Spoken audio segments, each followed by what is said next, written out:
Yeah, there's Kate.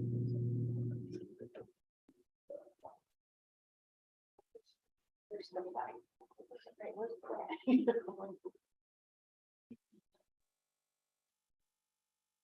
The mother should be next to the dog. She's still remembering the little dog. Yeah.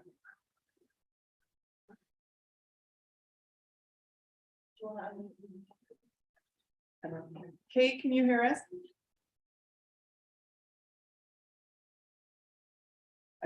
Morning, Kate. She can't hear. She's not connected to the audio. I can't hear you all. You're not connected to the audio yet. I think you need to do that on your end. Yes. So we're on the same page. Yes. Okay. There's a little arrow and then you can select a different one. Okay, can you hear us now? Okay. Do you want to try to speak so we can see if we hear you? Hi. Can you, okay. Sorry, it's been a little hectic morning. We had some people out due to bad roads and an accident in the canyon. So Thanks for being here. Thanks for being here.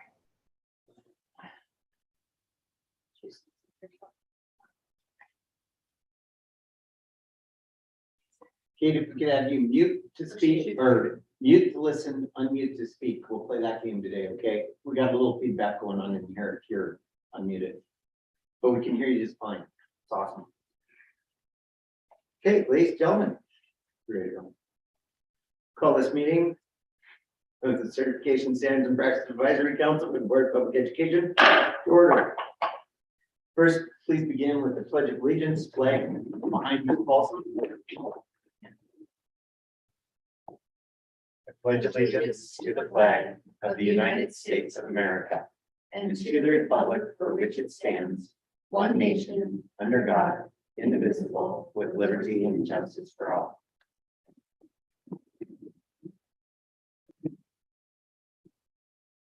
Chris, if we could go for roll call, please. Barbara Brown, Here. Kelly Elder, Here. Hannah Neeskens, here, Trent Atkins, Here. Jill Roxon, here, Kate Isley, here. Teresa Marchand. Here. Certification Standards and Practices Advisory Council encourages the public to participate in council deliberations. Persons wishing to participate should identify themselves to the chair or the administrative officer prior to council's consideration of the matter next for concern. Any persons wishing to participate in council discussion will be recognized by the chair in keeping with normal council parliamentary procedure. We discourage public comment on personnel matters and ask that you discuss these issues in private with the chair. The Montana Board of Public Education as a professional development unit provider attending a certification standards and practices advisory council meeting may qualify you to receive professional development units. Please complete the necessary information on the sign-in sheet if you're applying for professional development units. Chris, do you have that sign-in sheet? No? Okay. Excellent. Right behind the TV monitor on the west end of the room. Next, we have an agenda to approve today, folks. Item D. I move we approve the agenda. So moved by Jill. Thanks. Is there a second? I'll second. Thank you. Barbara, second. Any discussion? Seeing none, we'll move to a vote. Those in favor say aye. Those opposed, nay. Excellent. Thank you. Next, we need to approve our January 27th, 2023 meeting minutes. Item E. Hopefully you've all had a chance to take a look at that. I'd entertain a motion. Motion to approve. Move to approve. Is there a second? I'll second. Anna with Barbara is the second. Thank you. Any discussion? Seeing none, all those in favor say aye. Any opposed, nay? Excellent. Passes. Good Wednesday morning to everybody. April 19th. Welcome to the public. There's a couple members of the public. I'd like to start with public comments today if we could. Welcome. Good morning. Committee members, council members. I can never remember what the C stands for. I'm Amanda Curtis, the president of MFPE, here on behalf of Montana teachers.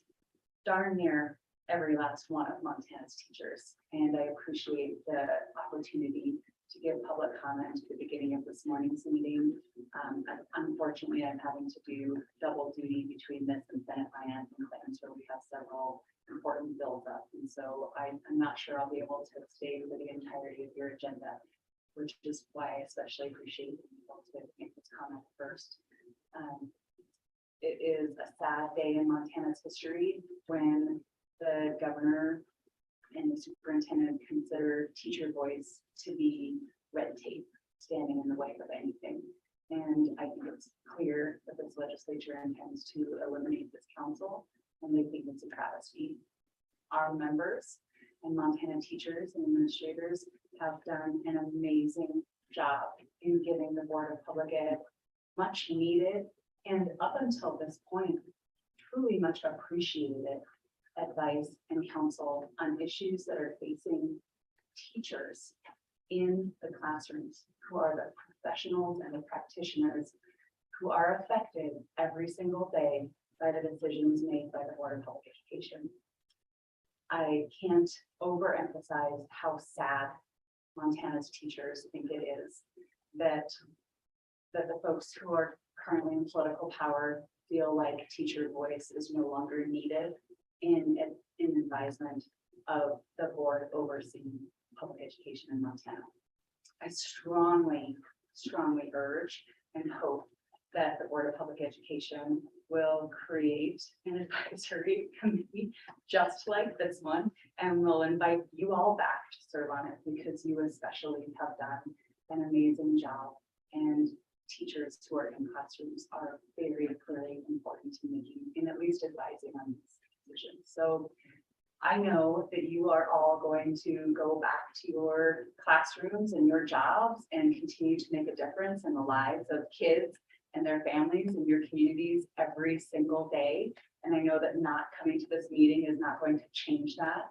I know you are all leaders in your communities and will continue in leadership capacity whenever and wherever you are at. We are grateful to you. We thank you so very much for everything you have done for Montana's kids, for Montana's classrooms, and for Montana's communities. And just wanted to extend our thanks to you.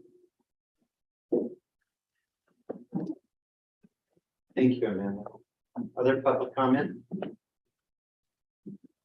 Jen Marie and Butcher, or any TPR. I'm the Deputy Director of Montana's Organized for Education, and Monty our Executive Director. And I just wanted to extend our thanks to you and let you know that our 14,000 members are community members and parents. And I also see the value of teacher voice. So thank you for your work and the work you will continue to do. Thank you. Any online public comment? Seeing none, thank you for being here and thank you for your support through the years. Item number 1 on the agenda is the executive committee report. As chair of the advisory council, that falls on my shoulders.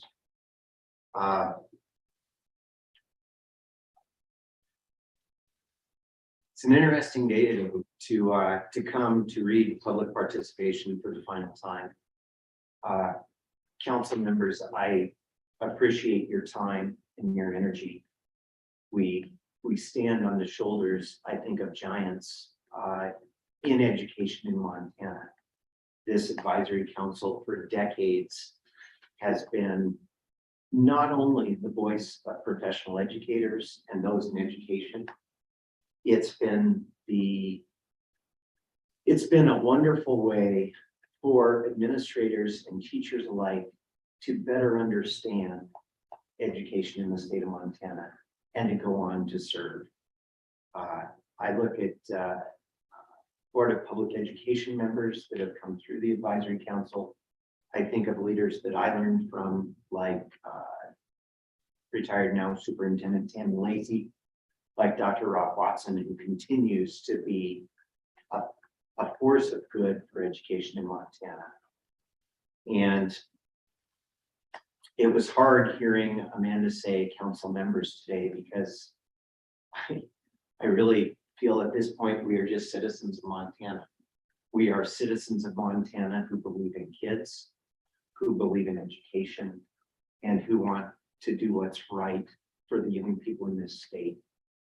Our future, I find it oh so ironic that we have current leadership in this state that values and cherishes business and business opportunities and making Montana strong for business. And I remember telling the lieutenant governor this over a year ago. If you want business in this state, you should start with a quality public education system. Not only do businesses rely on that for an educated workforce, but we rely on that. We Montanans rely on that for a vibrant and a participatory democracy. And both of those things, I think, are at stake when you ask people who understand education, who are professional educators, to step away from the table, to close the door, and to make decisions without them and their input. And it was far better stated by the two in public comment than I could ever do justice to. But it is a very sad day for public education. I've lost a lot of sleep over this, and I echo President Curtis's sentiments that I certainly hope the Board of Public Education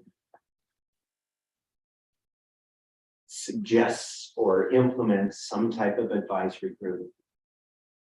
The challenge is that by being in statute and by having the regular meetings, not only with their learning curve that we're all very familiar with, some of us slower than others. I bet it took me 3 years to even figure out what we're doing around here. But not only is that an issue, the regularity of meetings, staying abreast of current situations. The best intentioned teacher in the world, that could have been me before I was on this advisory council, could have showed up to do the good work of education in the state of Montana, but I wouldn't have had the knowledge or the framing of things to even understand what I was supposed to do. Add to that the fact that districts around the state have supported our work because we are a part of the Board of Public Education. And when that goes away, and you'd like to invite someone to just come and have some input for a day, given the situation in the state right now, I know I would be amazed if my district was willing to pay for leave for anybody to come and do the work of education in the state. They were quite reluctant to grant this for me, and it was only because it was in state statute and it was Board of Public Education sponsored that I was given up to 4 days a year to be gone to do this work. And money is tight in this state. And when you look at a fiscal note that was a wash, it to abolish an advisory council on the grounds that you are doing it for red tape reduction and fiscal responsibility when there are no fiscal savings. And furthermore, I would argue there are going to be more costs to get volunteers around this state to come in and assist. It's a calamity, it's misguided, and I think both of those may be an understatement. So I'm frustrated. As many of you know, I'm retiring this year. I was done with this council. So there is no room for someone suggesting that it's self-aggrandizement or my ego at stake. My ego is not at stake. It's the students learning in this state and the institution of education in this state. And I just shudder to think at the poor decisions that are being made at the state level and the effect they're going to have on our young people for decades to come. And I apologize to the parents of this amazing state, to the administrators, to the teachers. And I shame on the legislature and shame on the governor. It's absolutely despicable. It's embarrassing. And I want to thank all of you for your hard work, for your tireless commitment to kids, and for doing what's right to try to make sure we have the best educators in front of our youth in this state that we can. And as many of you know, this was rooted in a code of professional ethics, I believe, not in fiscal whims. And that code demands that we educators do the right thing in the classroom, that we're compassionate, that we care, that we're fair, and that we deliver the best education we can to young people. And I salute all of you for the work you do to try to make sure that happens, despite the ill will of winds that are blowing through this state this time. So that's my executive report. It's probably the last executive report we'll ever hear from the Certification Standards Advisory Practices Advisory Council. And I really just salute you and so many that came before you that have tried to do our best for you. And I appreciate your time and your voluntary giving of your expertise to try and help the state of Montana. So thank you. That concludes my report.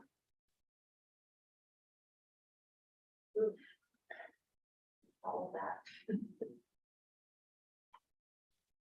that. You know what? I'm sorry. Didn't quite conclude my report. The smallest agency in Montana, the state of Montana, with I think this is a full staff meeting, is it not? We're all in the room. And the work that you have done to help facilitate everything and make it all happen. To Chris and Julie, I don't know what's coming down the pipe. I don't know how, I mean, the good news is, I think, the way state government works, it might be nice because you'll be supervisors. I think you're going to need a minion of about 50 staff members. And so your executive balloon might be wonderful. And maybe that's going to be just fantastic. But I just hope you appreciate, we hope you know that we appreciate. And by being we, it's not just the people in this room. It's everybody that you've helped. The prior executive director, all of the council members over the years, the bridges you have built in the educational community with the Montana School Boards Association, with Sam, with everybody. Sure, the executive director leads the way, but you've been there. I've seen the communication. You're right behind it all, and you help make it happen. So I thank you, and I sincerely do hope your job improves and gets better, and I think that'll involve more staff. It's going to have to, but thank you for everything you have done. Now I'm done. I'm sorry. You're the No, I'm chair. not. No, I'm not. Hold on. Who said we're getting out by noon? Executive Director Flynn. Wow. McCall, your leadership, your stand, whether you're testifying in front of legislative committees, the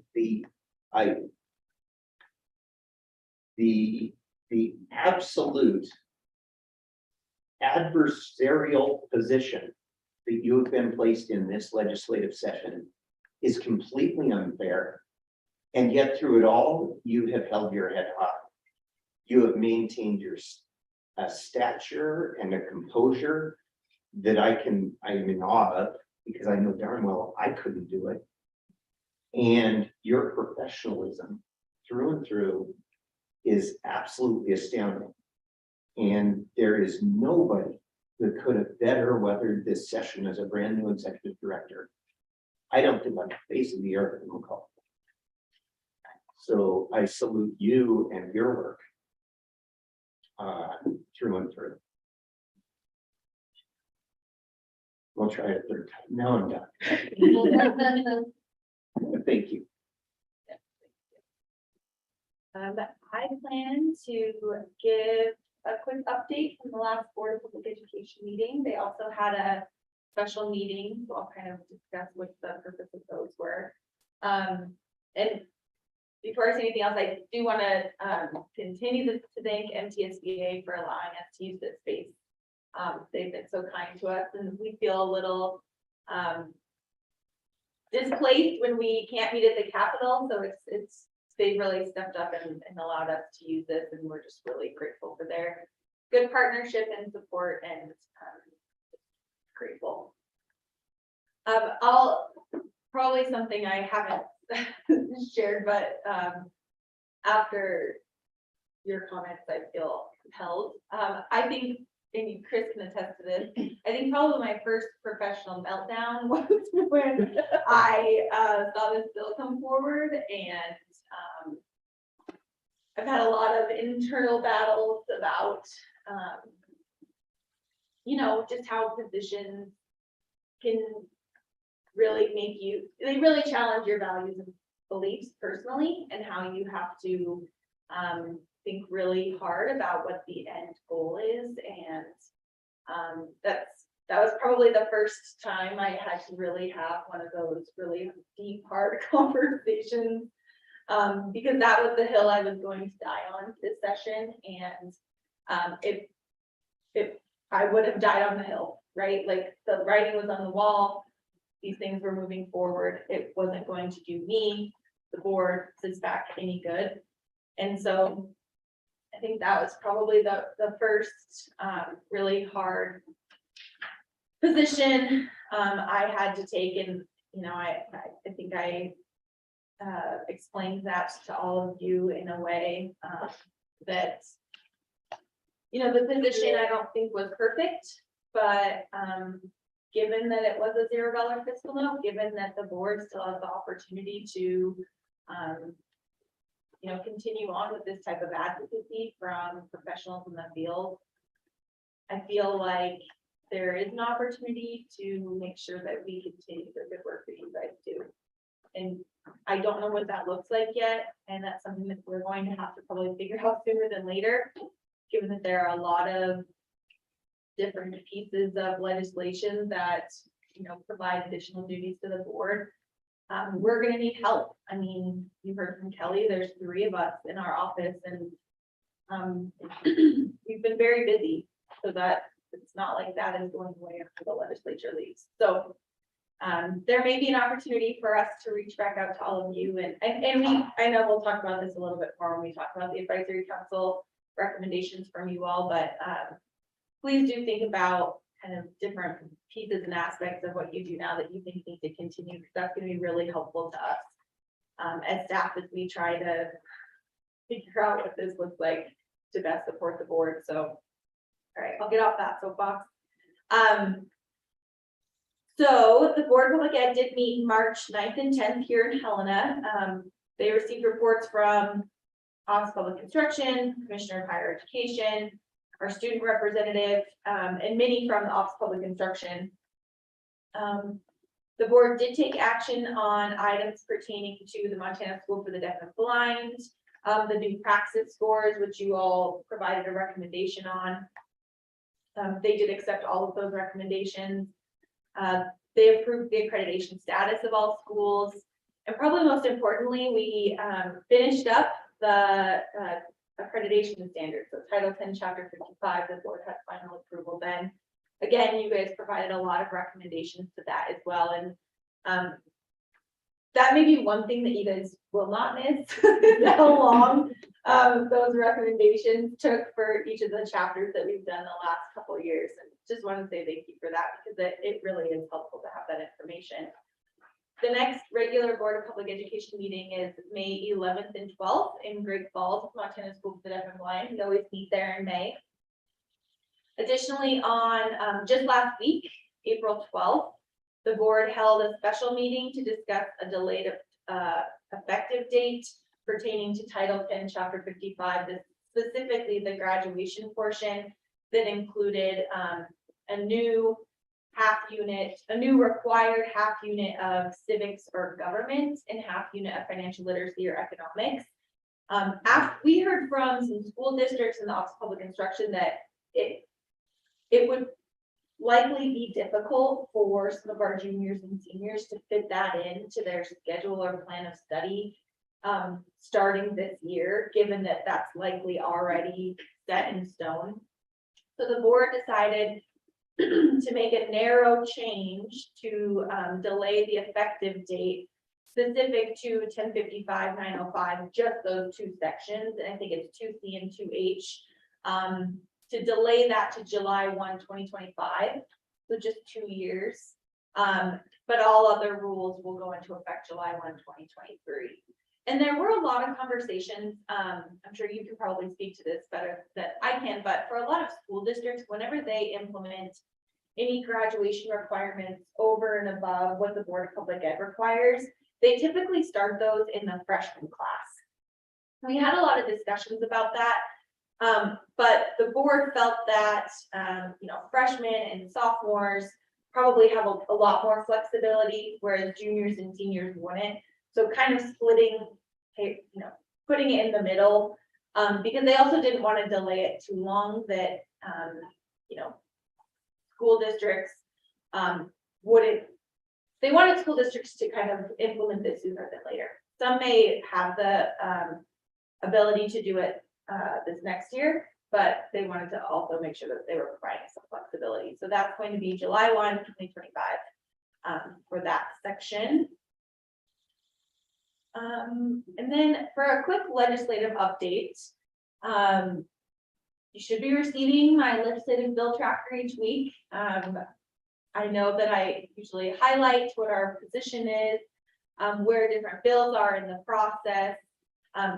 There's still a long way to go, although we're almost done. There are still a lot of bills outstanding. So, even after they adjourn, I imagine that I'll still be sending that because I think it's going to go longer than just when they finally die. As you know, we've always kind of held that we historically don't testify on too many bills unless it has to do with our budget or directly impacts our work. There have been more of that this session, so it does seem like we've gone in on more pieces of legislation, even if it is just informationally. But we are currently tracking, and I just looked yesterday, roughly 100 bills. And that's not even the full gamut of education legislation. Those are just ones that either have a direct impact on the board or on our work. Things that we may approve or items that we typically get reports on at our meetings. So those are kind of the high level pieces right now. If you have any questions about board agendas or legislative update or anything else. Questions, comments? And I would be interested to know if you guys talked at all about the delayed effective date or how that's being rolled out.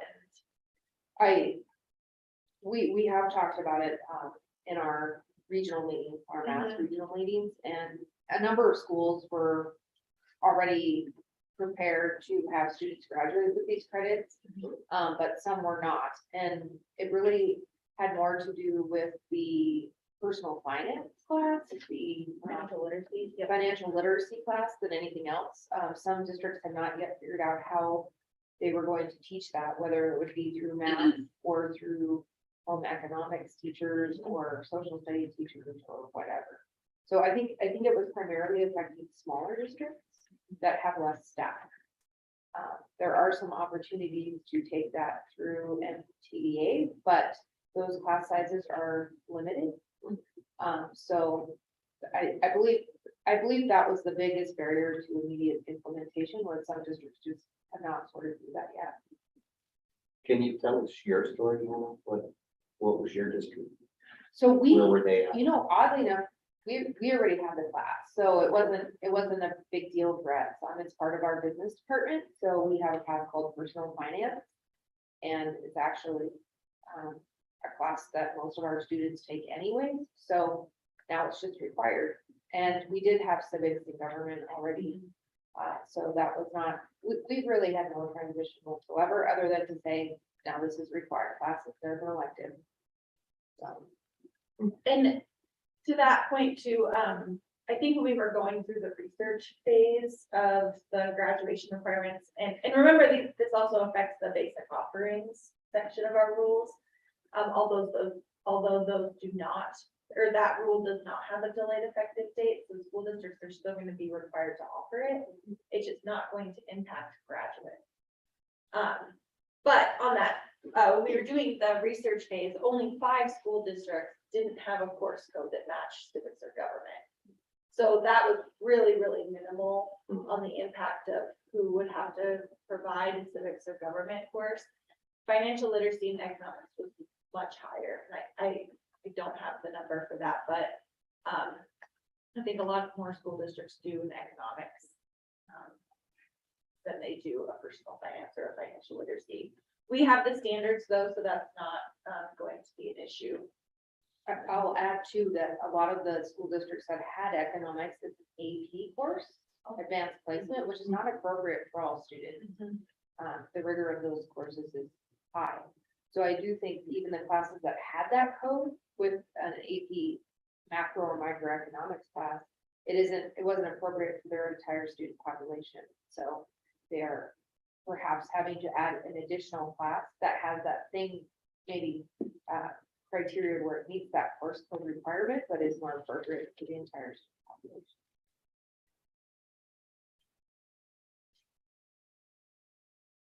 Excellent. Thank you. Yeah. Questions or comments?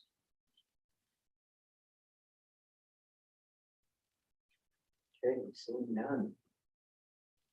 We move to the next item 3 on the agenda. Just approve the annual CSPAC report that will go to the Board of Public Education's 2022 report. Please do. So the annual report that you guys see in your packet is a pretty rough draft. You remember usually at this meeting, you approve it and then it will go to the board in July, but given that we don't know what to come, if you'll have another meeting, we kind of put this in a position that we've included all the information. It was still in draft form until after this meeting. This meeting's minutes will include in that. You'll also see that, you know, there's some formatting types of things, but we'll clean all of that up before it goes to the board. But really what we'd like you guys to look at, if there's anything in here that, you know, looks out of place or you have questions about. Another comment I'll make is, if you remember, we used to have like abbreviated minute highlights of your meeting.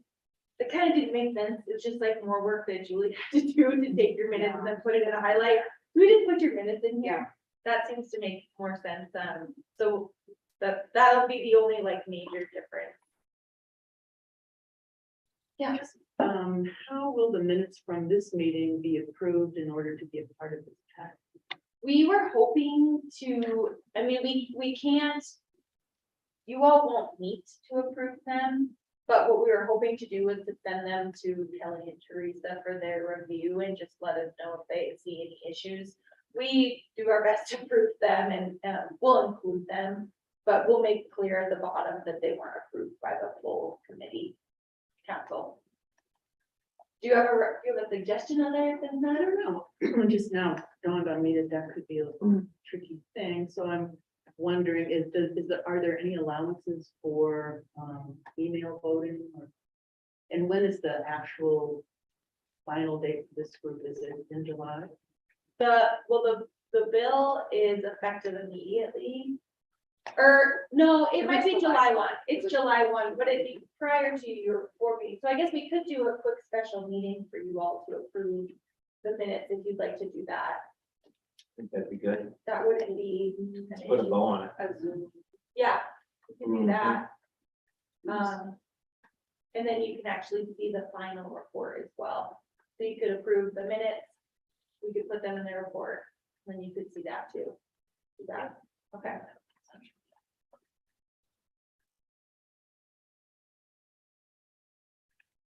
Maybe in June. Yeah.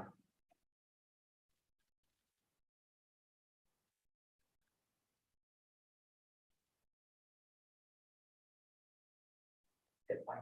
Okay. We can do that. Excellent. Thank you, Joe.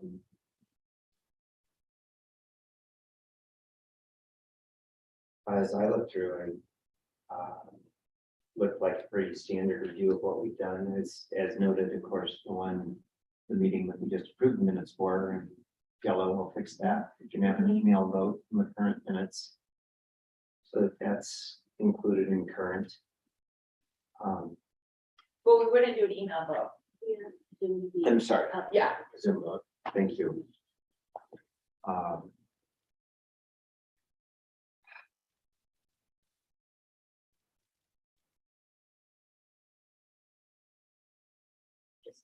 One other, just reviewing the minutes here and seeing the class 8 approval sections. What does that exactly mean for after this meeting for people who wish to get a class 8 license?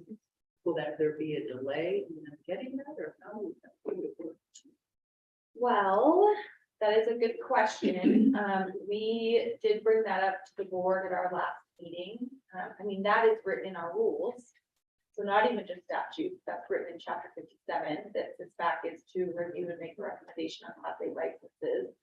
I'd imagine that they will have a group, I don't know what it will be, that will do that work. Or the board will decide to take it on themselves. I'm not entirely sure at this point, but it is a discussion that we're going to have in May. I'll have to make a decision likely this summer. We did work with the Office of Public Instruction to see if we could get as many as possible on this schedule. And we could likely have more of those at a special meeting in June when we do the minutes and stuff as well.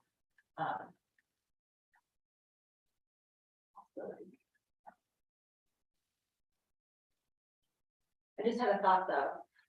If you do a special meeting in June, you're going to have minutes from that meeting as well. So you'll just be one. Yeah, it's creating another problem. Yeah, That's right. and we can talk more about that, but And I'm just thinking out loud here. When we have executive sessions in our board meetings, we have minutes that we approve that day. And we just read them. So for instance, you finish the meeting, someone takes the minutes. After the meeting, the minutes are read, then those minutes are also approved at that meeting. should take like And that. I know it's kind of, Yeah. it could be We could do a that. weird thing where you still have minutes of the minutes. Yeah. But, you know, at some point you just have to say. So that's a great idea. That is a good idea. I like We can that. do something like that, especially if. Because I need the minutes as Uh-huh. the meeting point, Yeah. so that would work perfectly. Or even just email them to us and we could read them. and say, Right, share my screen. So are you Yeah. suggesting that for today that we do that? And then, No, I'm just throwing it out for, well, we could, I don't know. I mean, I was- if you're taking them actively right now, that would possibly do that while we're all here. I don't know. It might be a little rough. Chris is like, The June meeting. yeah. True. Well, why don't we, I like that Get to thought. the- You're amenable to it. yeah, Okay, why don't we get? It's not on the agenda. I mean, that's Oh. what, when we could, that's one of the things that, Yeah. when we know we're gonna, or potentially have an executive session, we do have an item on the agenda, approval of executive session minutes. So we don't really have that on the agenda, approve minutes from this meeting. So every year, That's not really a good point. but every annual report, the April minutes aren't approved and they're included. So every year you've given a report to the board with Just a minutes draft. that aren't approved until July. And you know what it does? Yeah, I don't. Good point. yes. Assuming we trust Chris, this is all water into the bridge. Well, and here's, Exactly. yeah, and here's what we can do. Yeah, we can type up the minutes from today. We'll get them to the two of you, and as the executive, you guys can decide. If you want to have another meeting to approve the minutes, and if that's the case, then we'll do the, the notification on the agenda. We'll make sure it's done right. But we'll leave it in your trust hands to make that. I did. Yes. Anything jumping out to anybody though in the report? We also included the recommendations that you've made. I'm not sure that's always been included in there in the past. but it was in the highlights, so we wanted to actually make sure we have the documentation in there.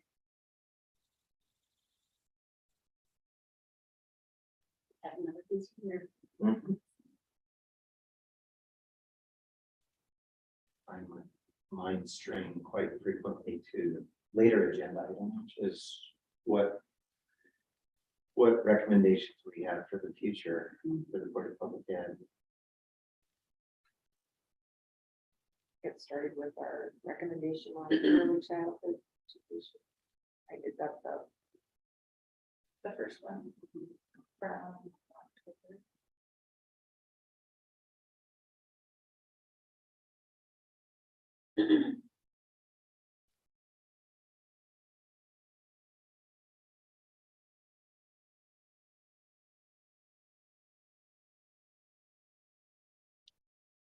Oh yeah, learned a lot about praxis.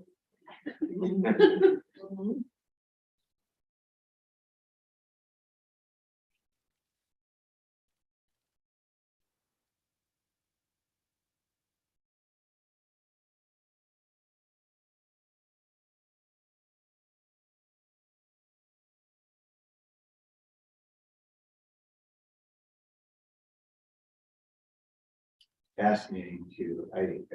Sorry, I find myself in deep thought as I'm looking through these, so I apologize. It's really quite the reflective activity today, more so than normal, complete than usual.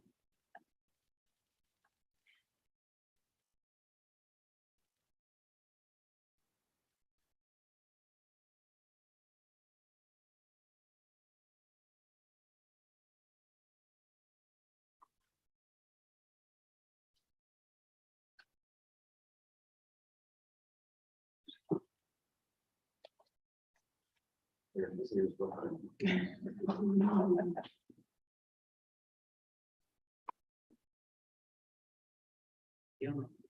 Yeah. Tissue about that. There's some in that. Oh.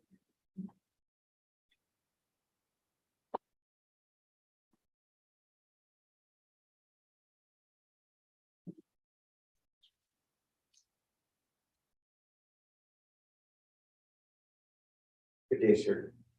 Morning. Guys take a break. No. They're looking at their, What are we? The parallel was just drawn to how much this may resemble a funeral today. It's quite interesting, actually. Very heavy feeling. It's knowness on all of us.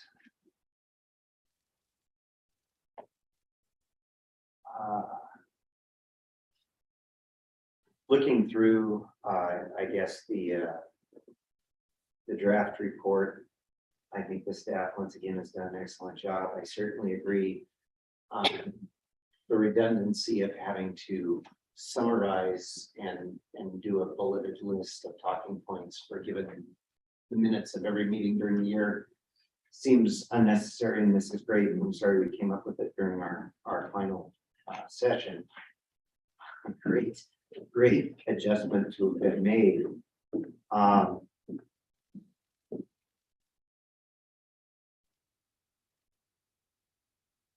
found myself reflecting on all the work that Trent and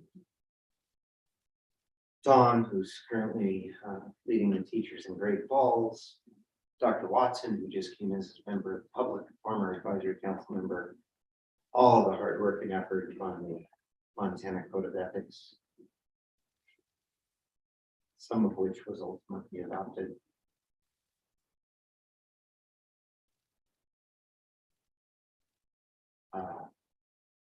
All in all, I think it's fair. I assume also with that annual report will be our recommendation that we come up with later in this, right? Or is that two separate documents? right, that, that will be attached like the other recommendations are. It will be a separate document that I'll also share with them at our meeting in May. When we have this discussion, but it will also be like addendum almost in your report. Okay. Like the other recommendations for chapter admissions or early childhood or praxis were as well.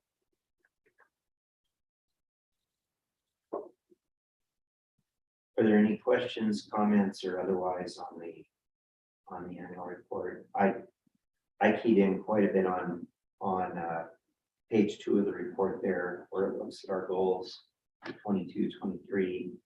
I think obviously that'll be a cornerstone to our recommendations of the work that should continue following the nuclear removal of CSPAC from the state statute. So,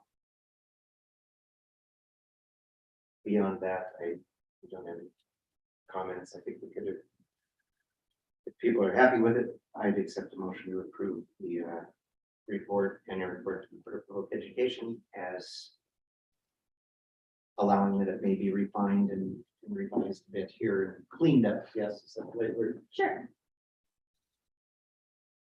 Prior to presenting.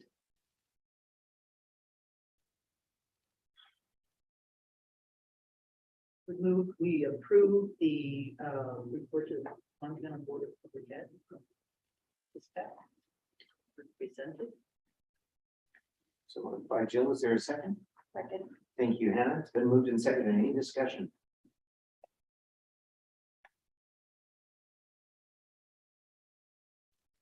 Seeing none, those in favor, say aye, please. Aye. Those opposed, nay. We have therefore approved the annual report as written to be cleaned up as needed and presented for the public education. Item 4 on the agenda is a review and recommendation on Class 8 licenses. We have 2 to consider today. Hi, Crystal, how you doing today? Excuse me, good morning, Chair Alder. I am good. How are you? Excellent, excellent. We were just discussing who might look at these Class 8s once we're done. We don't I know that yet. Yeah. We got a nice thank you for your service from your boss this morning, so please pass on our thanks to her if you would. I sure will do that. Thank you. No, I have that same question, and I know that Dr. Mergel and I have that on our list to try to figure out with the superintendent and with McCall. And yeah, so far we don't have any more than the 2 that I have for you today, but you know that will change at some point. So I'm sorry that it won't be your group. I have enjoyed coming to your meetings and working with you all. Well, thanks for the work that you do, seriously. So today I do have 2 Class 8 dual credit post-secondary faculty licenses. These are action items where I request a recommendation for the Board of Public Ed regarding the issuance of the licenses by the Superintendent of Public Instruction per ARM 1057 for 37-3. So our first applicant is Miss Lisa O'Brien, and I believe you should have the link already. And it should be working. I asked Chris to check that for me yesterday. Thank you, Chris. So we should be good today. So she attended Great Falls, or she is working, I'm sorry, at Great Falls College, MSU. She is applying for an endorsement in psychology 512. She has a degree from Western Michigan University with a major in social work, and then a second degree, a master's from the University of South Florida with a major in social work. So you should be able to view her resume, her transcripts, and then her verification of employment is there as well. And my question, and I think this is a great one for having the committee today, being that, in rule and statute, it says that it needs to be a posted major and minor. And her posted major and minor are social work. So it is under your consideration to see if psychology 512 would fall into, that area. So this is one for you to really dive into, and I appreciate your expertise and recommendation. So take your time.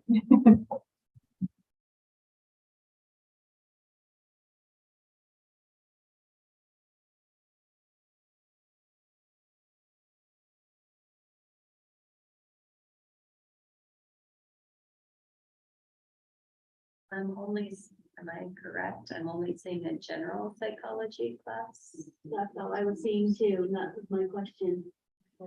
There's only the one transcript, correct? There's two. There's one for undergrad from Western Michigan and one from University of South Florida for a master's. Correct, yeah, they're on the same, PD, like same. You It's click on one the line. same thing and they're both there, and I know they're terrible to view, they are for me as well, I tried to make it as clear for you as I can, but I see what you see as well. So from the University of South Florida, it's very hard to read how many, I mean, you probably have a better copy. Are there additional psychology classes listed there? I can, if I can share my, am I allowed to share my screen? It might come up clearer if I share my screen. It looks like the individual growth development theory. I think there's some classes that would be psychology type of courses such as clinical research, theories of clinical practice, individual, family, and group treatment. She took several classes at different levels in individual, family, and group treatment, theoretical, personal, physical, or PHYS psychology, psychological dysfunction. It's abbreviated, but I think the master's level coursework is probably more indicative of psychology type of. That's from the University of South Florida. Yeah, the one that's very hard to read. Okay, you have better eyes than me. You can share after. Child and adolescent problems, kinship care, Uh-huh. Foundations. right, Is the essence of psychology. right. Quite a few of the SOW, the social work courses seem to fit into that, under the psychology umbrella. For what 512 psychology actually is. I don't know. Okay. Oh, yeah, hers is better. Can you read that better? Yes.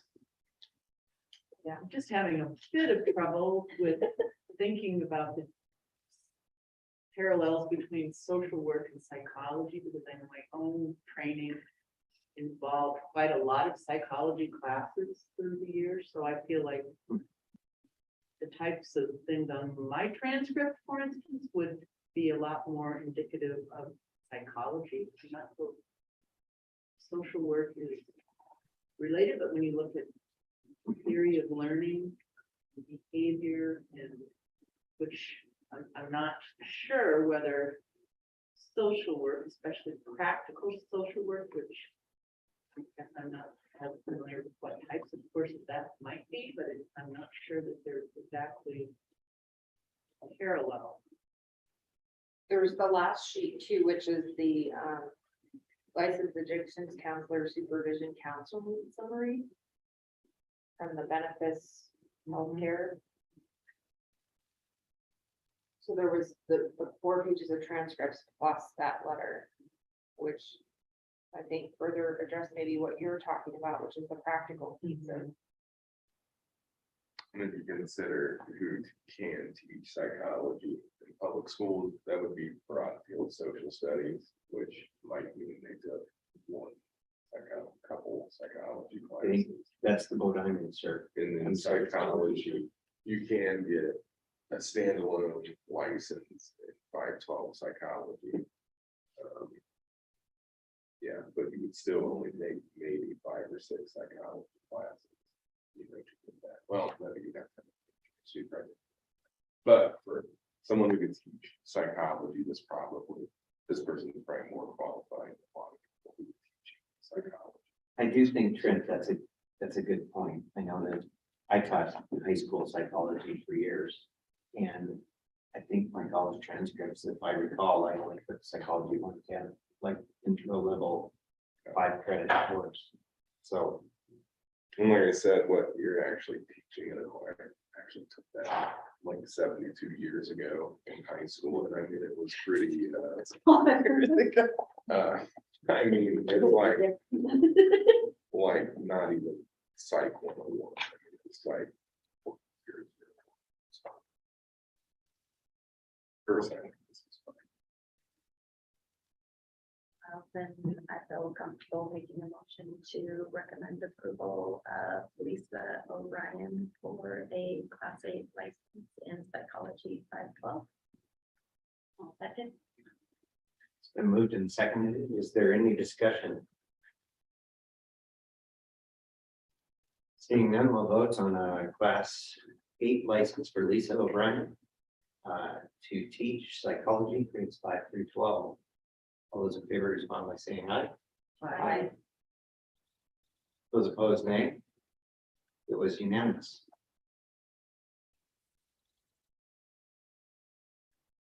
Next up, Next up, is Miss Neiman. She is teaching at Chief Goldknife College. Her endorsement area, she's looking for a class 8 is Business 512. She attended MSU with a major in business and marketing, and then has a master's from the University of Montana with a major in business administration. So those transcripts are separated out in this document. And you may have to turn them. I apologize. I had to actually print them out and redact them because they were signed electronically and I had no rights of doing anything. So I had to go the old fashioned route. So my apologies. I think this is far more fun. Get some stretches on your,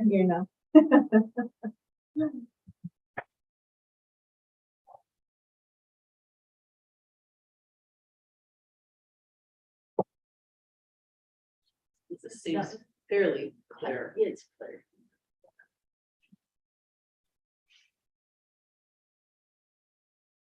Major in business, and that's what we need.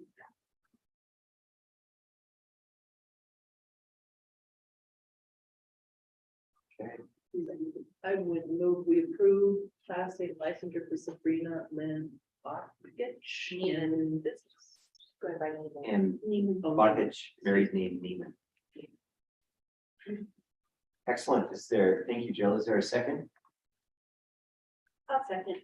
Thank you, Teresa. We have a motion on the floor to endorse Sabrina L. Neiman in business education, Broadfield 5 through 12. Is there any discussion?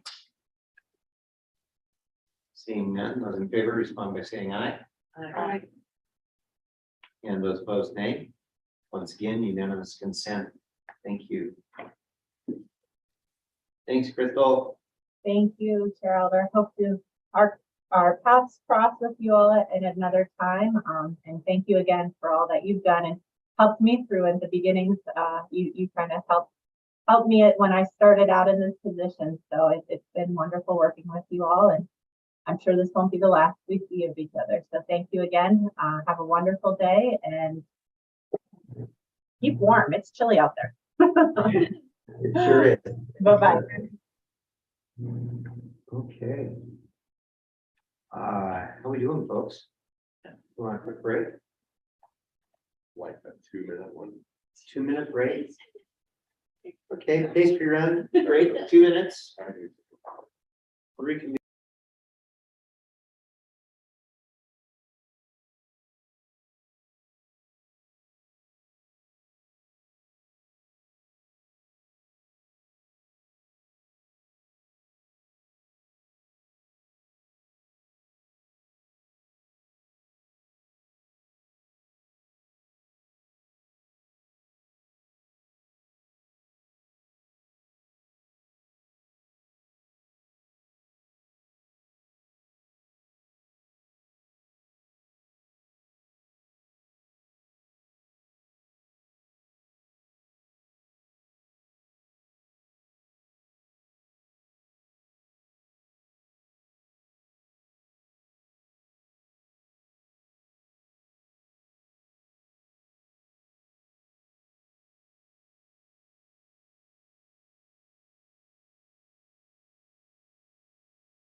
There we go.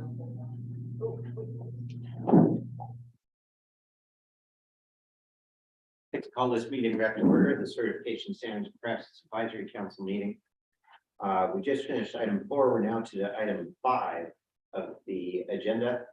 Recommendation to the Board of Public Education on creation of new advisory councils. Suggestions of how the work that we have historically done might continue to be done as we move forward.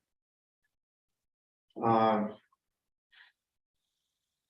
think I referenced moments ago in the annual report, the goals for 22-23. I think we see historically, the advisory council has been instrumental, I would say, until the last 4 years, instrumental in helping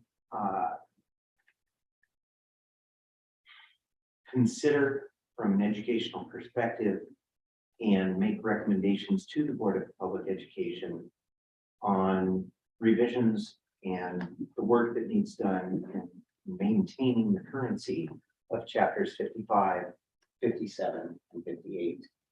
I would encourage that work to continue, and I honestly don't know what that looks like. I'd like to hear what you all are thinking. I referenced in my opening comments, I think it's critically important that we have a code of ethics in Montana, and I don't think there's anyone better suited to write that than a group of professional educators. Again, I think that work is critically important. That aspirational document guides public education in our state and is just very, very valuable.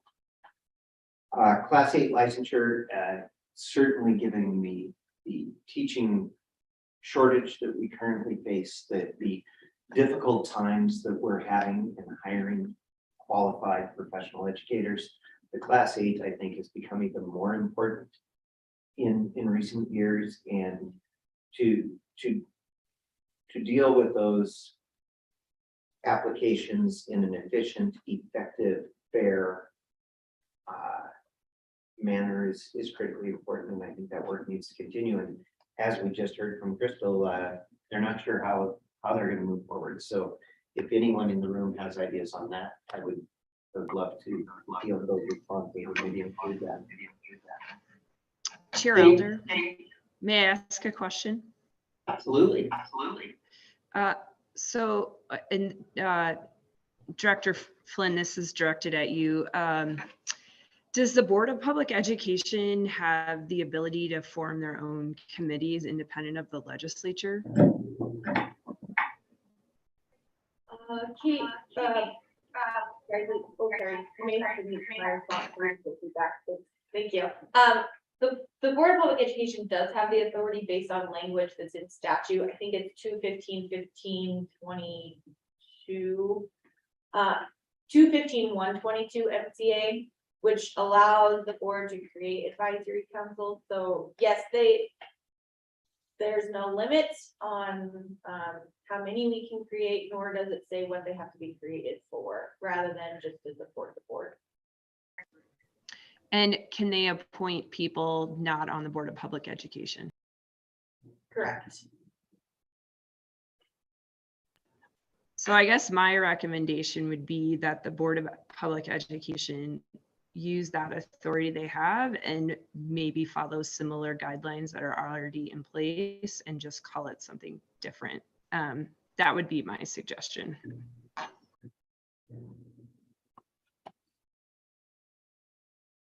Kate, clarification there. If I'm following correctly, your recommendation to the Board of Public Education is to create a council outside of statute, much as the one that currently exists, to do the continued work of the council as it is done historically. Correct, rather than reinventing the wheel. And I guess my other comment would be, I believe that the legislative action is also politically motivated. The Board of Public Education does have the ability to choose not to reappoint members. So they may want to consider shorter terms and revisiting appointments if they're unhappy with recommendations from their advisory council.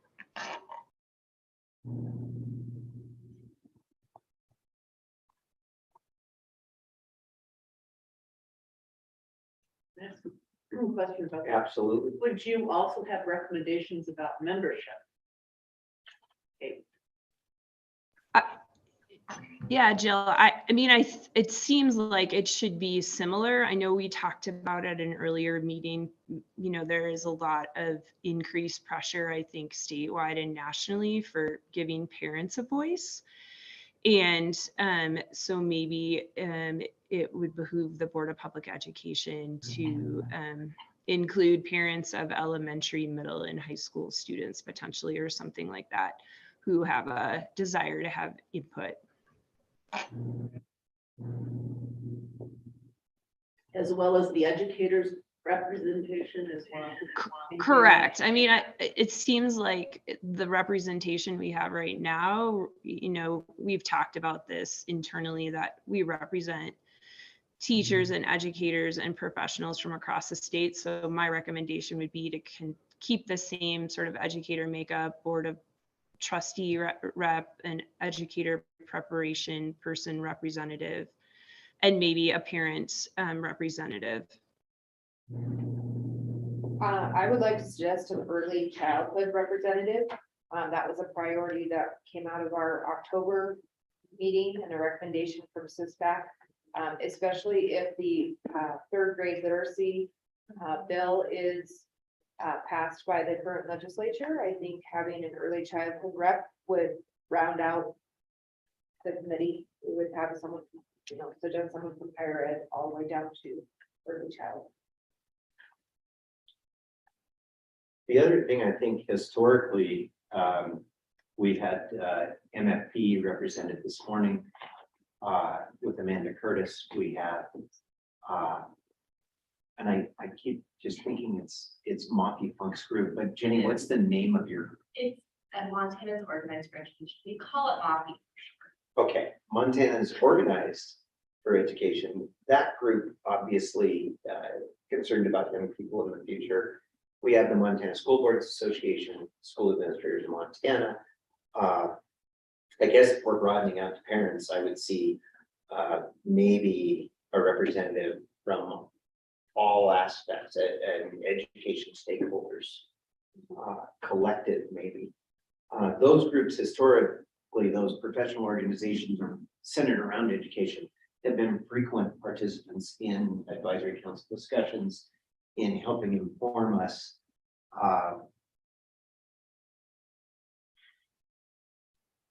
I'm speaking out loud here. It's one I hadn't considered, but I wonder about Jason Knifer and Mike Augustinelli in the Montana Digital Academy. Should that be as an education stakeholder that's providing and delivering quality content to a number of Montana students? Maybe they would have a seat at the table as well. Interesting thoughts, Jill. Yeah. I also wonder, this is just kind of thinking out loud. And you should, like, this should be your opportunity. to do Okay. that. So please don't make it too formal. No, I think, I look at the goals for CSPAC. And I know that was one of the discussions in the Board of Public Ed about wanting different types of committees to do different things. And so I'm wondering if there are sections to carve out for groups to do certain things, because if you look at the list of the things that we have been working on, and the chapters 55, 57, 58 seem to fall in one category, where when you look at licensure, and that's kind of related, but not the same kind of thing. But one thing that I think is not on this list that could become part of the list is future proposals for alternative licensure, period.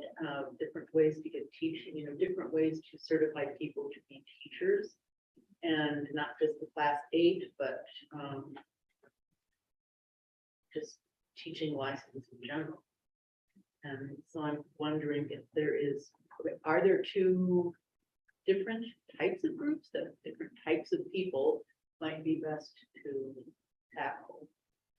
And that is a discussion that they had, is that, you know, I don't want to say that they've made a decision, because I don't think they have. But I do think that the last meeting, and Chris and Julie, chime in if you think, or have anything to add, because you were there as well. But I do think that they're looking to have more than one group potentially advise them. And Hannah brought up a good point, that there's the, you know, early literacy bill, which I could imagine that we would bring in a group of, you know, very specific people who are experts in early literacy to help us do some of that work. There's a bill that would require the Board of Public Education to examine tribal accords. So I would imagine that we could have a very specific group of people for that. So I don't imagine this would be just one group. We'll definitely be thinking of that too, if there are things outside of the duties that you have now that you think would best serve the board. I'm trying to take all of what you're saying and I'll put it into some kind of document, separated into like items. So, am I hearing that right, that this group's being canceled because of funds, but it's gonna be replaced by multiple groups? The fiscal note was $0, so they're not taking any money from the Board of Public Ed. They're not also giving us any extra money to do any work. So basically what, in my understanding, what they're saying to us is, we're getting rid of CSPAC, which is then going to provide you more flexibility to decide what types of groups you need to support the work you're doing.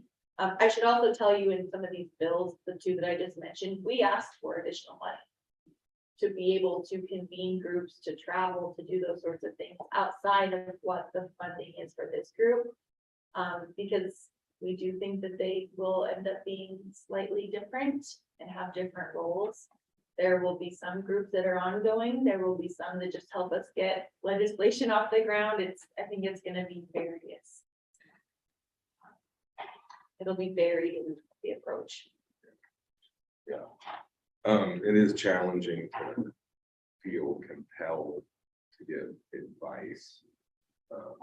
When got canceled, when you had the sole responsibility of giving advice. However, I'll give one point of advice. I really wouldn't support, I don't think it would be great to have all the professional organizations as official members of this type of group, because I think that in fact does become a little bit political.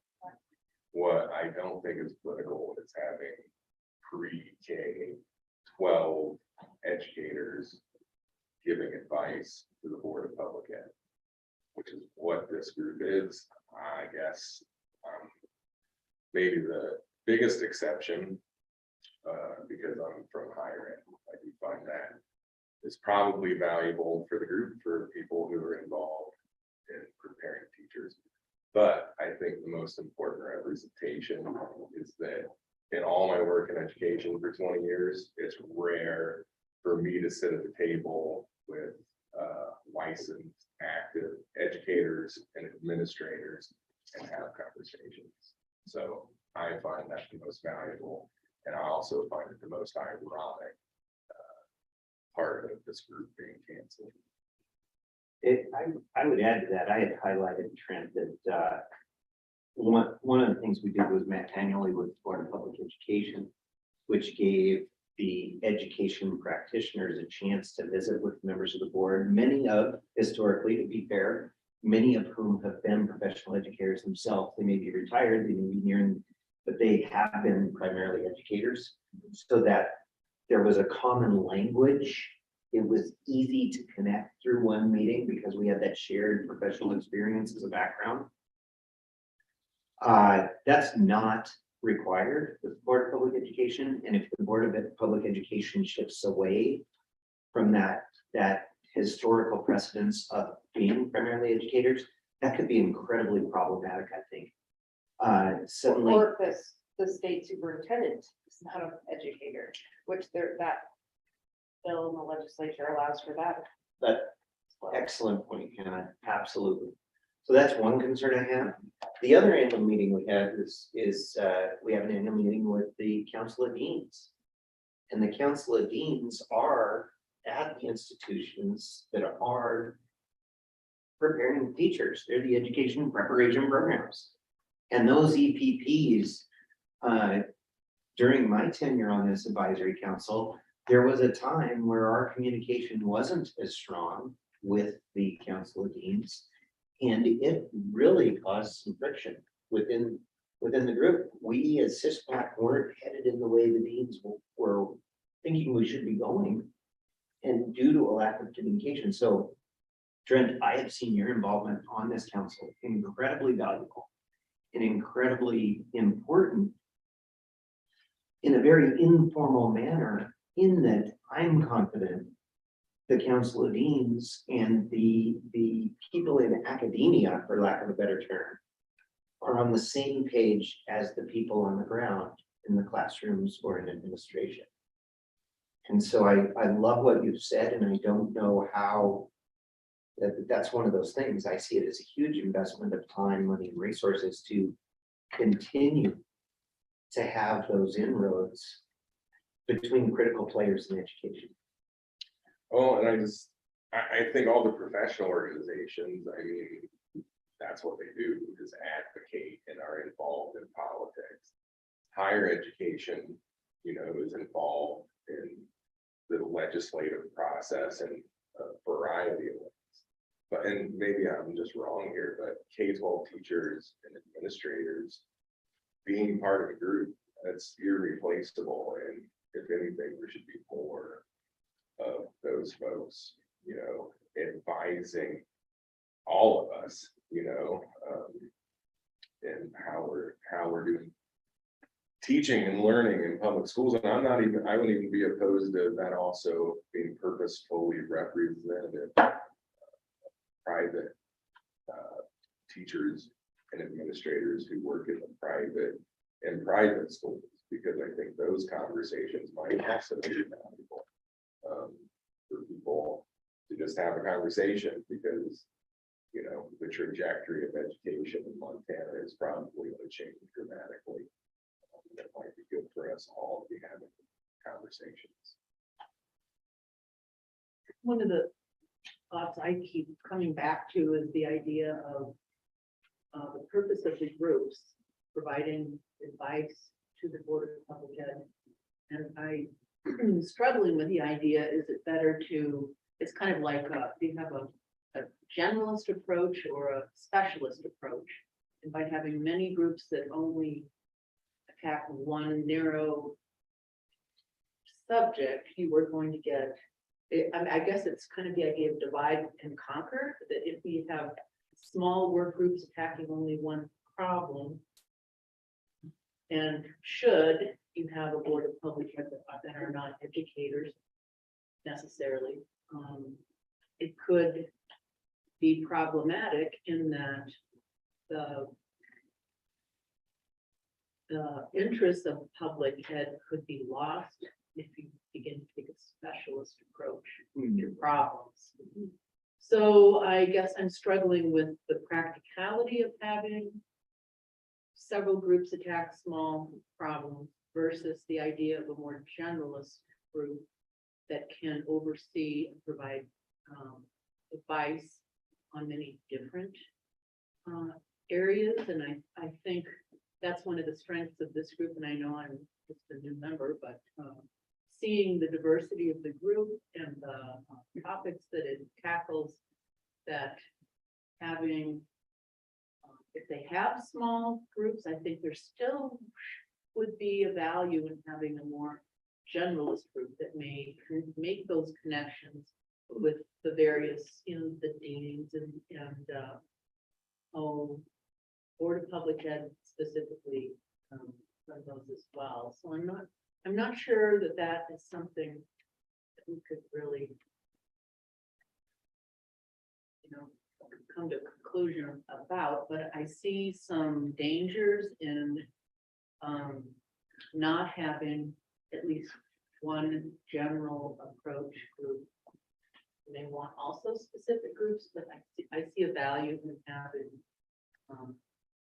teachers, so that, yeah, there's a value in this type of a group that I would hate to see lost. I think having a standing committee or the advisory council is important. And that you get buy-in from your school districts, that you're still applying and you still get their recommendation. That yes, this person is a good fit for that capacity in that advisory council. So that way they are more likely to give you professional development lead so that you can attend those. I would also maybe even consider maybe more frequent meetings if they needed to, but do them by Zoom. That way it's maybe just a quicker, shorter meeting. I don't have to drive all the way here, and that maybe would save some money as well, but that way you would still have that opportunity to meet you guys. And maybe even having one large group and then having specialized ad hoc subcommittees of the group. So that would also be advisory. So perhaps one of the members in this group could join a subcommittee of specialists to attack a problem. So there still would be some umbrella group that could have the oversight of the entire advice realm. And not to make this more complicated, but if there are two very different approaches that we could take, one is to use the statute 215-122 to create an advisory council. When we do that, we are required to compensate members according to the statute. Another option we have is, to ask folks to participate in something that's much more informal, not using the statute, rather just asking them to come to the table. Maybe it's over Zoom, so we're not, doing any travel and we don't have to compensate them. That's also a potential option. So we've kind of been thinking through that, but I think I gathered what you were saying, but I wanted to make sure I threw that out there. So it didn't seem like we were going to be creating like 10 advisory councils, but Well, I don't know, maybe we are. I would hate to see a general group disappear and the Board of Public Ed convene a group of appointees or volunteers to address a, say, early childhood topic that, That's kind of the OPI Yes. approach recently in chapter 55 and the other chapters. It's very convenient when you get people on those, who maybe it was a waste of time to even have. selected people. Very selected people to make decisions that want to made. But not a representation of all of. And purposefully not a representation of the right people. In fact, even some universities were not involved in the process at all. Yeah, well, exactly. And decisions made with no voice from not only K-12 folks, pre-K-12 folks, but also higher ed folks on major decisions. Unfortunately, what we saw is the rallying of our, collective professions and stopping some pretty bad decisions from being made. That's good. But it was partially because of this group of why people knew what was going on and why they had to rally to keep some really poor decisions from being made.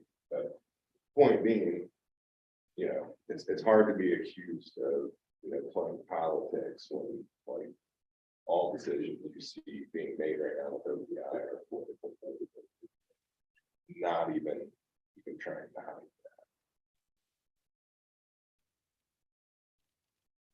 that. Kate, did you have something you would like to?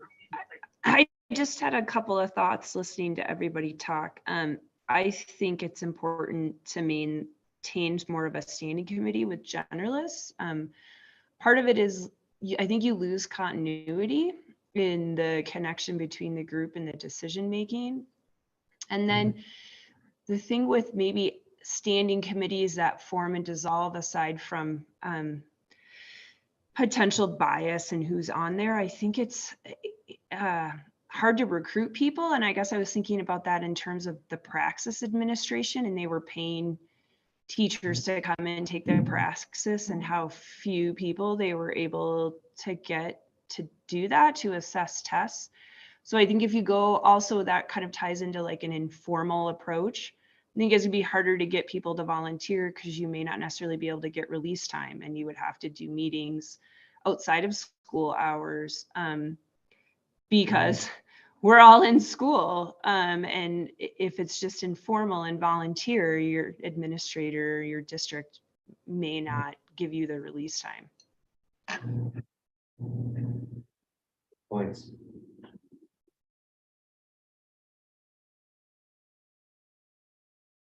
I also, one last thing, and Trent, you referenced it, when you speak of parents, parents are statewide and nationally, I think, more interested post-pandemic in education and in the process of learning, which is exciting.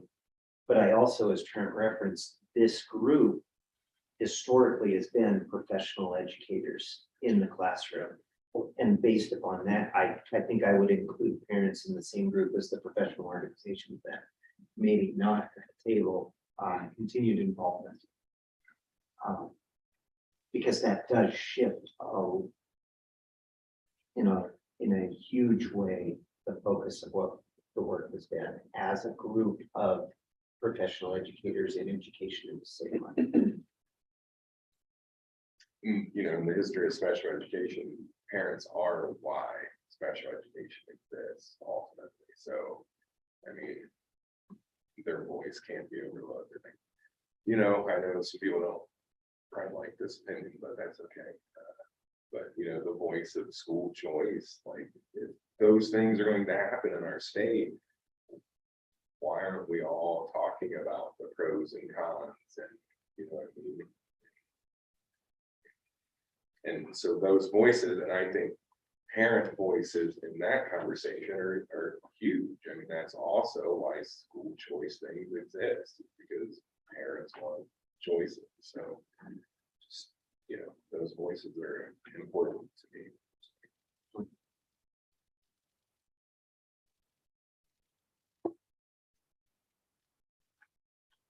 Well, maybe it would be helpful to, you know, when you think about characteristics of what a group would, what they would include. And I think what I've heard so far, people talking about retaining the diversity of the roles represented. And also the oversight of the different topics. So the thing to me that seems to be, I don't know how, I don't even really know how to say it. The thing that seems to be at the core of all of this is just respect for educators and the value of respecting the educators' voices. And so it's important to have whatever advisory council that would be created would be respectful of including educators themselves. And I think it's important to have diversity, to have rich conversations. And I don't think it's good or necessary to have people like-minded in charge of important topics. And so I worry some that politically we are becoming more accepting of non-diverse thinking, and it needs to be included somehow, that we need to have a diversity of thought. And I don't necessarily mean that in a political way, but it could include that we need to have a diversity of political perspectives as well. And because I think that's evidently what got us in this problem, is that they did not perceive that this group was diverse in thinking enough.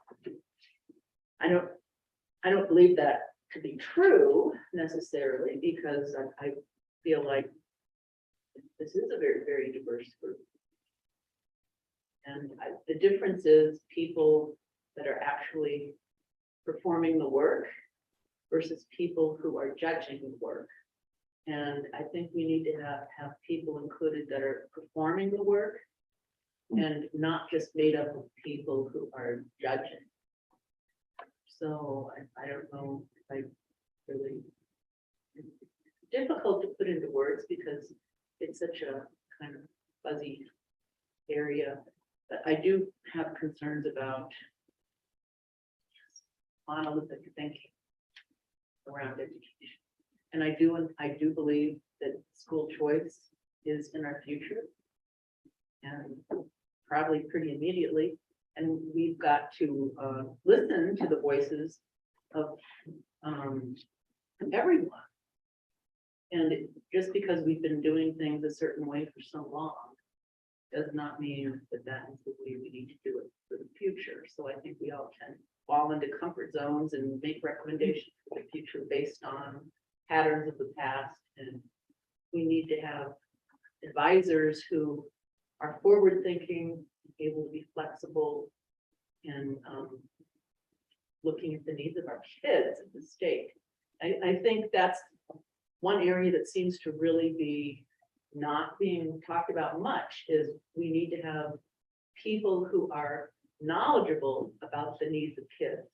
And that's not going to be people who are greatly removed from the classroom. So that really is why we need to keep teachers, educators involved in this advice because they're closest to the kids and they know what they need.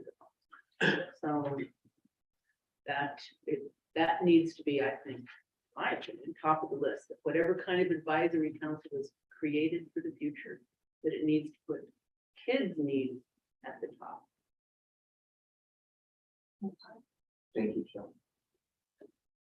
For me, the word of the day is iron. School choice, sorry, I didn't talk about that. The reason I feel that way is it was my original area of research. And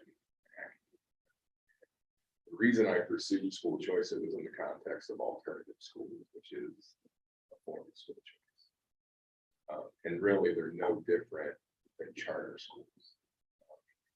If school districts, depending on how school districts allow students to enroll in either an alternative school or a charter school.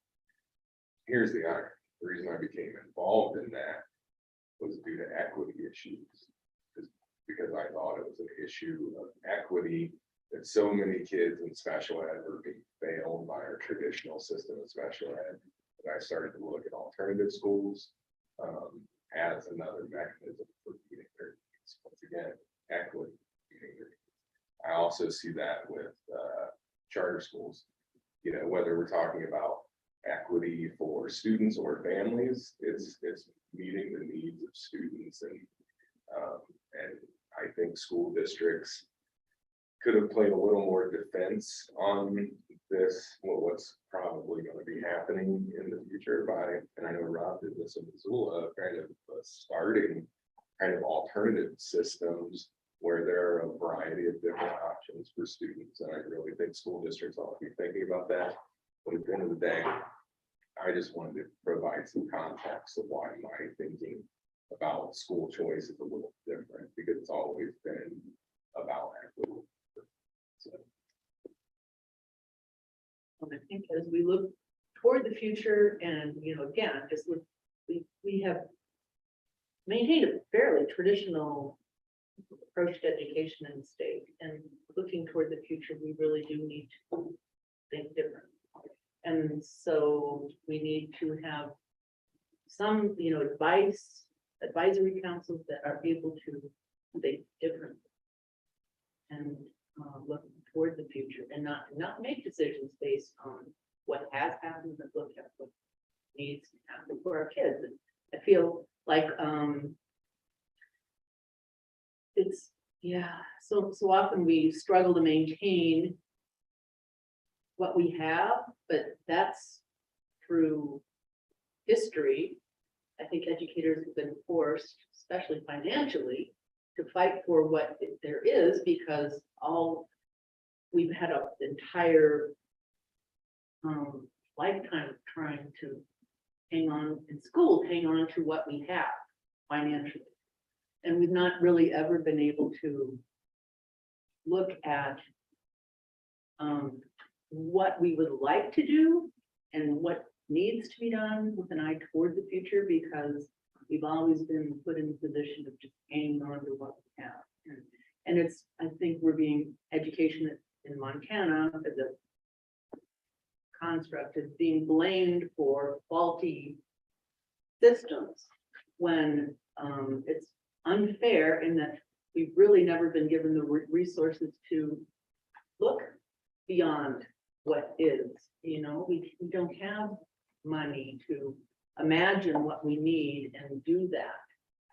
And so it's hard to make recommendations for the future when the political aspect of education is just so overwhelming at the moment. And it's really not servicing our kids well at all, because their needs are being totally overlooked in the whole process. You know, what do they need for their futures? And it's disturbing, but you know, I think that's where we just all have to continue to do the good work that we do.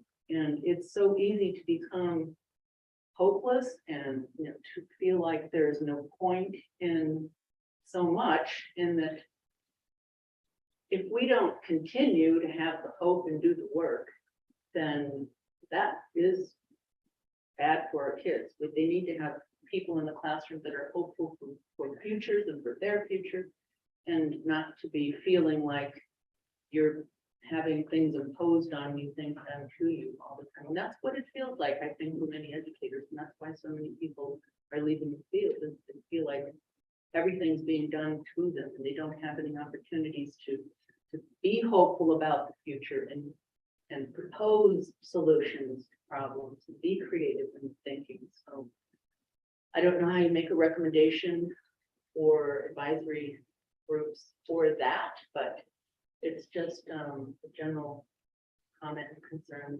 Whoever is chosen needs to be Close to kids. close to kids. I think the further, in addition to being close to kids, I think they need to be innovative thinkers.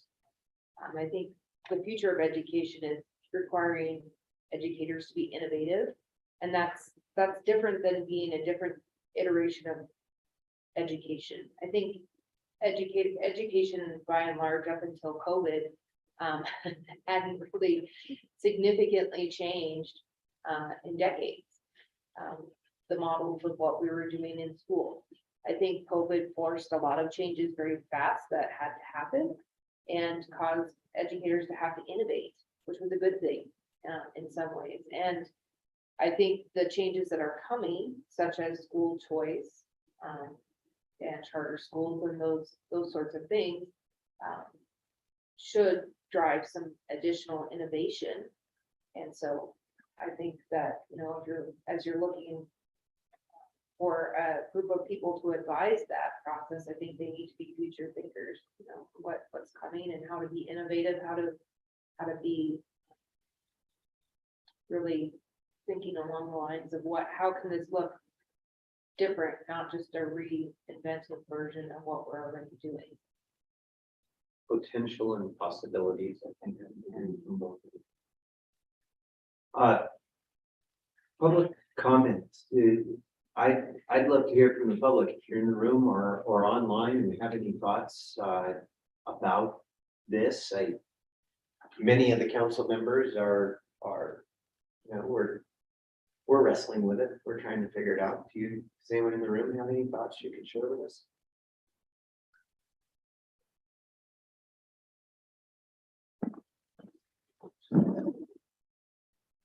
Chair Alter, I mean, Jenny Bernier Busher from Coffee.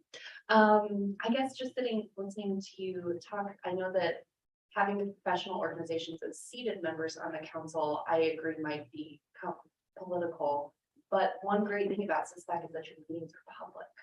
So you have an opportunity as a professional organization or as a parent from any perspective to come and sit here, you know, or join on Zoom. And so I don't know if there would be an opportunity whether the councils are small or there's a larger council that would be an opportunity for that public voice and the professional organizations to still be a part of the conversation is some sort of public setting. And then the other thing I was wondering, as a former teacher, if there could be any sort of budget for release time for districts, if they were willing to release teachers, that could maybe help with that voluntary problem. And if you're doing it on Zoom, or there might be funding available that was just one small thought I had. But yeah, I think it's so important for the public, whether that's a professional organization or a parent or even a teacher, to be able to share. So that's my thoughts. Thank you. Thank you. Any other public comment?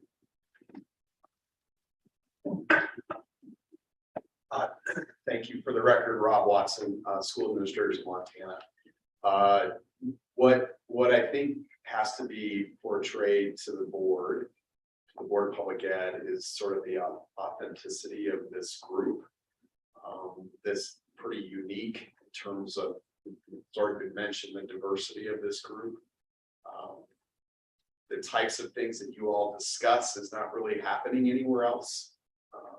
When you can get a representative basically from every professional part of teaching and learning in the same room to have these discussions, it just doesn't happen anywhere else. So that's the unique nature of this type of advisory council, and I think that needs to be portrayed to the board.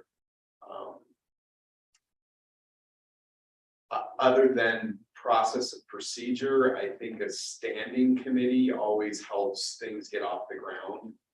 So, having various committees where people come in and out is a pretty good way to kill an initiative. So just to get it off the ground, I think a standing committee would be best. And then maybe there's other iterations in the future where there's more flow in and out. But I think to start off, you need a standing committee. I would portray that to the board as being critical for the success of any advisory committee. Thank you for the opportunity to provide comment. Excellent. Thank you, sir.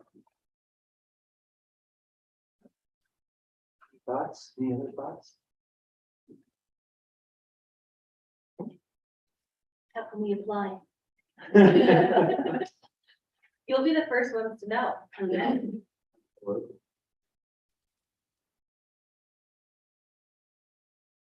Bart, anything?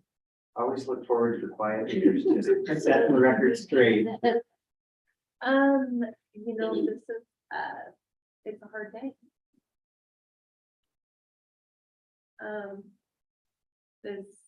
And I'm a crier, and I'm going to apologize to begin with. I have learned so much from this group, and especially Rob. Yeah, and I think that's might be one of the problems that of this group is we take what we've learned in this and take it back to our school districts, and so I feel like my school district is way more well informed than they've ever been about issues that affect us and affect our students. So yeah, I think that as everybody has said, it still needs to be a very diverse group. It's and I think I don't think we could get a better group of educators and to be on a council making recommendations to the Board of Public Education. So I would agree. It's been an honor to serve well, and I've learned a ton. You're gonna see a big man cry. Nobody likes that.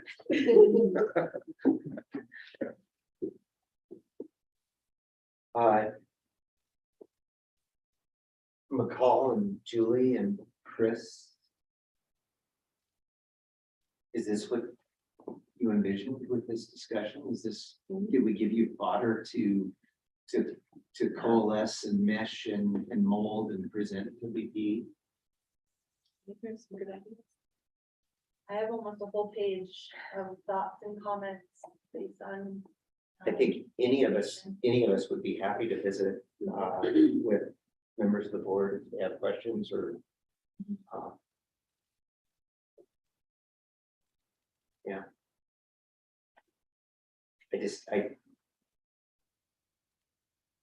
I almost wish I would have asked Pete Donovan just to zoom in today, the former executive director, to hear his thoughts, because as momentous as some like Jenny and I was thinking of Amanda and Rob, but Amanda was, I think, very poignant in what a sad day it was, and I think Pete would even add more gravity to that. It's a man who really believed in public education in this state and gave his heart out for decades. And was, I think, from my discussions with Pete, this was the crowning accomplishment of the Board of Public Education, was having this council that could help do the work and help provide that professional educator perspective on the work that needs done. And I thought about calling him, and I just thought, I don't know what I'd say. I feel like I'd be failing. Once he was here. He texted me that it was too hard to watch. Oh, gosh. So with the irony, this will be short. So when I first met Pete Donovan, it was at the male's bathroom.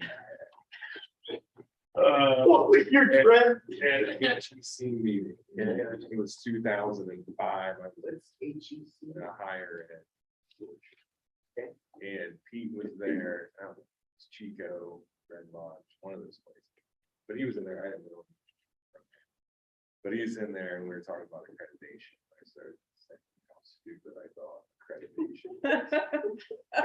And because we were going through accreditation, one of the requests of at the time NCAPE was that they had peanut ready for them.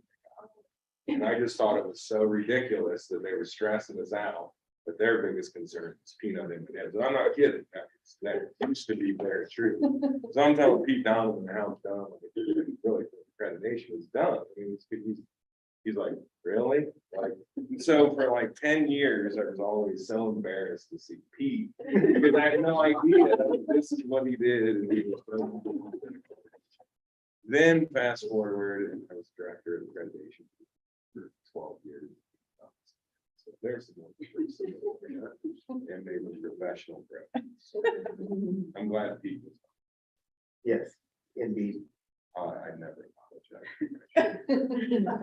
We'll pass it on for you. Will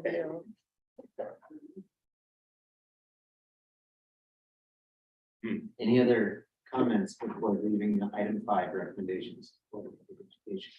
Thank you, everybody, for your input, for your thoughts, for your consideration of what the future looks like, and the fact that everybody in the room had valuable insights and input speaks to the importance of the work we do on the one hand, and on the other hand, the importance that work has in your heart and your passion for education policy in Montana, which is super cool. So I thank you. That concludes, I believe, item 5. Item 6 on the agenda, recognition of CSPAC members by my Paul Flynn, Executive Director. Thank you, Mr. Chair. I'm also prior, so this is terrible. We got you all a little gift just to say thank you.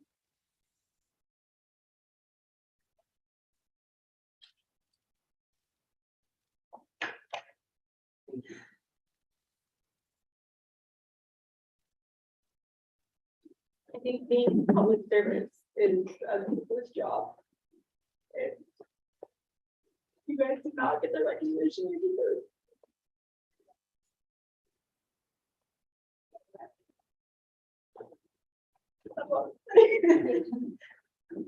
Statistics are from the back.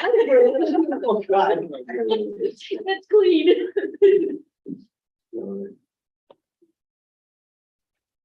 Thanks. Your job seemed hard. I don't Yeah. think I could do it. Thanks for saying that. And Kate will send you yours. So really, we're so grateful to all of you and, I mean, our jobs really are to support all of you, but I think a lot of times in turn, you guys support what we do too. I mean, I think you make our jobs easier by showing up, being good participants, and, you know, making really important decisions. And I think for us, it's,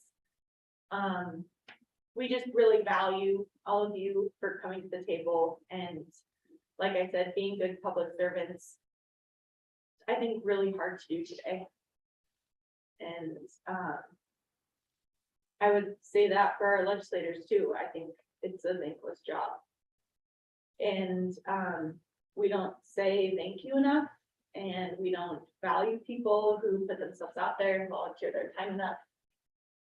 And I mean, it's clear the work's not gonna end. There's still a lot to do. And so whether it's you all coming back and providing, you know, information to the board in the way that they want it to be, or others, we're still going to have to keep doing the same types of things. So having folks like you continue to help us and support us is really great. We're grateful for it. I just want to say thank you.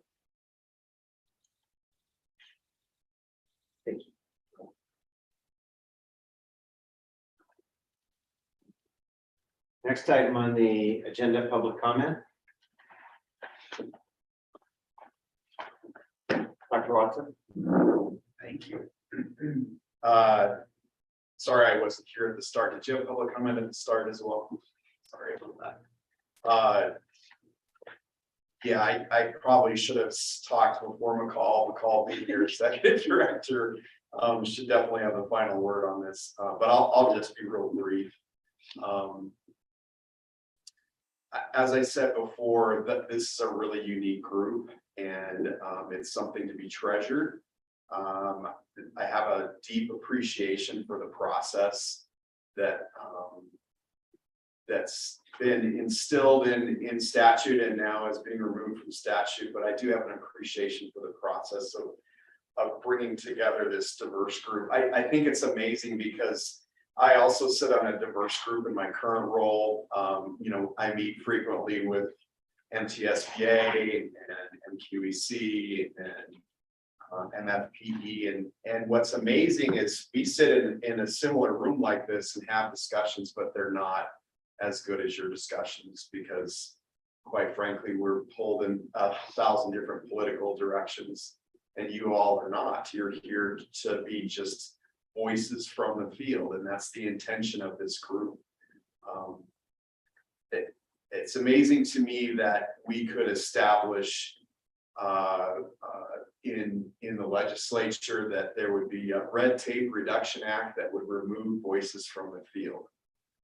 To me, that is saying that the voices of educators are red tape, and that doesn't make sense to me at all. That's all I'm going to say about that, because I'm going to try to be a little bit lighter here, but I wanted to thank you all for your years of service, but also thank all those that came before you. I mean, there's just been a ton of people. Every time I walk down the street in Helena, I find out somebody else was on CSPAC.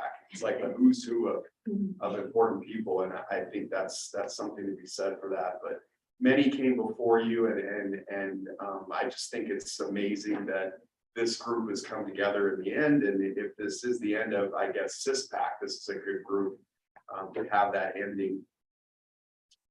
I also don't want you to forget that the concept of having professionals meet together and talk about their profession is something that we should be proud of, and something we should stand up for, and something that's important.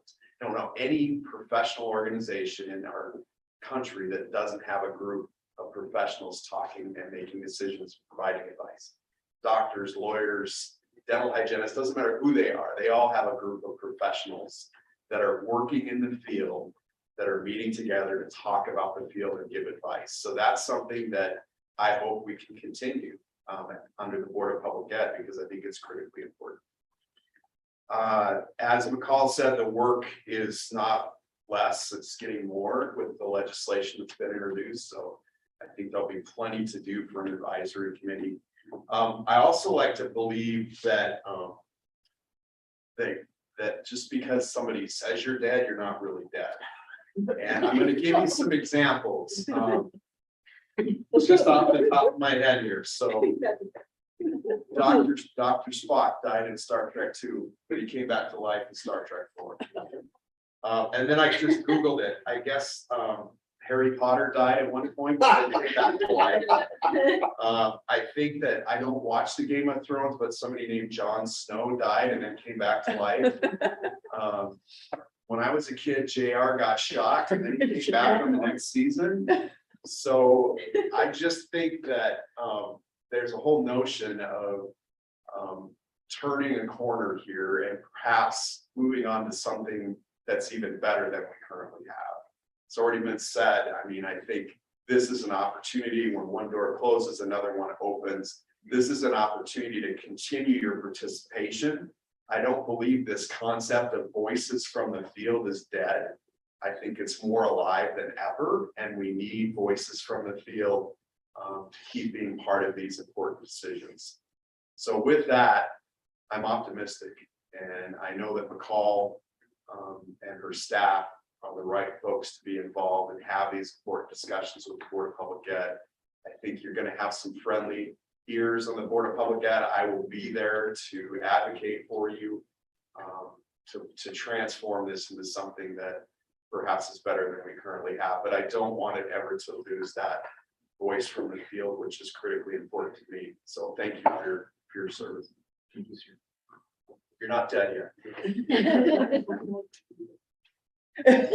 What words, sir, if we could, for the record, what words did you type in the Google search string?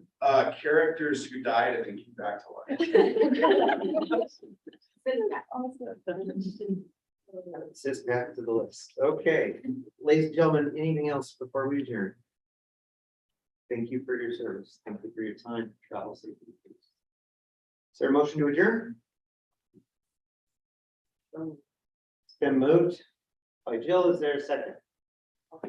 Anna, thank you. Is there any discussion? This concludes the Certification Standards Advisory Practices Advisory Council.